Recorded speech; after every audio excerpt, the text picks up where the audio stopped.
प्रभुंकर कल्याण हो महिमा मु तो छोट कालू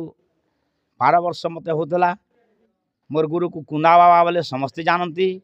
आमर साधु सन्त माने जानती ना हो संकीर्तन दास बाबा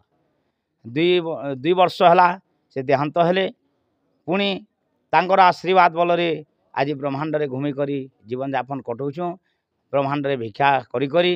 एटा मध्य भिक्षा करी करी मंदिर निर्माण होती कौन सी गवर्नमेंट संस्था नी कि कौन सी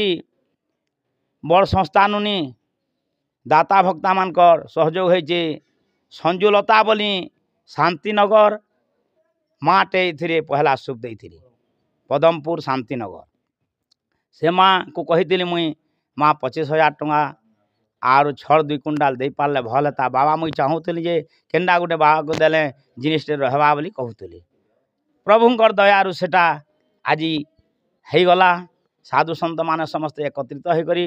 प्रतिष्ठाटा करा जाउछि गुरु ब्रह्म महिमा विश्वर कल्याण हो महिमा जीव जगतर मंगल हो महिमा उपस्थित थिबा भक्त वृंद माता पिता बल्य वृद्ध वनिता सुखी रकमय विश्व ब्रह्मांड पालन कर महिमा शून्य ब्रह्मंकर सुदया हो महिमा प्रभुंकर आशीर्वाद हो महिमा दातांकर परिवार वर्ग दुख खंडन कर महिमा प्रभुंकर सुआशीर्वाद हो महिमा।